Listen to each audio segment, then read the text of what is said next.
एक बार एक बूढ़ा आदमी सड़क के किनारे आम का एक पौधा लगा रहा था। तभी रास्ते से गुजरने वाले एक मुसाफिर ने उससे पूछा, बाबा, यह आप आम का पौधा क्यों लगा रहे हो? इसके फल होने तक क्या आप खुद को जीवित रख पाओगे? उस बाबा ने बड़ा मुस्कुराया और कहा, बेटा, आज जो मैं आम का फल खा रहा हूँ, उसे जो वृक्ष बन गया है, उसको मैंने नहीं लगाया, मेरे पूर्वजों ने लगाया। हमारी ये जिम्मेदारी बनती है कि हम जाने से पहले इस दुनिया को कुछ सौगात दे जाएं, और ताकि लोग खुशहाल रह सके, हमें याद कर सके। कहते हैं ना, वृक्ष कबहू नहीं फल चखे, नदी न संजय नीर, परमारथ के कारण साधुन धरा शरीर। हम ये न समझें कि दुनिया ने हमें क्या दिया है, कभी हम ये भी समझें, ये भी सोचें कि हमने दुनिया को क्या दिया है। हम जहाँ कहीं भी रहे, हम खुश रहें और थोड़ी सी खुशियाँ इस अपने चाहने वाले को, इस दुनिया को भी देते जाएं। दोस्तों, हम कभी कभी इतने स्वार्थी हो जाते हैं कि हम जिस डाल पे बैठे होते हैं उसे ही काटना शुरू कर देते हैं। हम अगर पौधा लगाते हैं तो हमारा जीवन में खुशहाली आती है और औरों के जीवन में भी खुशहाली लाती है। ये बड़ा ही ज़रूरी है कि हम खुद के लिए ही सिर्फ ना जिएं, दूसरों के लिए जिए।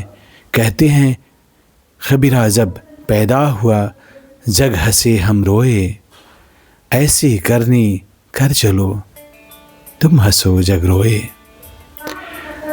तो कहने की बात है कि हम प्रकृति से करीब होते जाएं।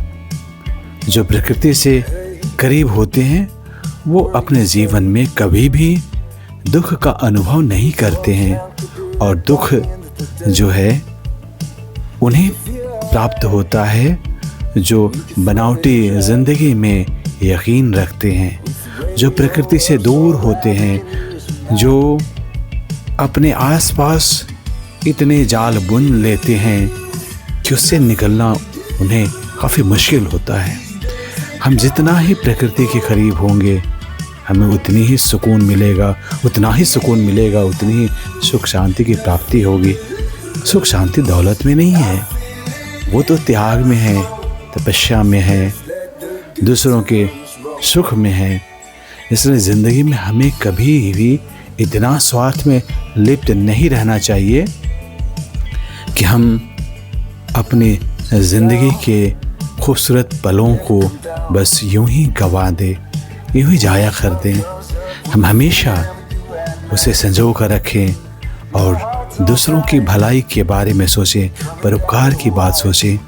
मनुष्य का जीवन कई जन्मों के बाद मिला है और हम उसे यूं ही व्यर्थ नहीं गंवाएं। इसे संजो कर रखें और इसके बाद हम देवत्व को प्राप्त कर सकते हैं। हमारी खुशियाँ इस कदर होना चाहिए कि हमारे आसपास लोग जो रहते हैं वो हमेशा खुशहाल रहें, उनके सुख दुख में हम शामिल रहें। अगर सुख में ना शामिल रहे तो कोई बात नहीं, मगर उनके दुख में ज़रूर शामिल रहें।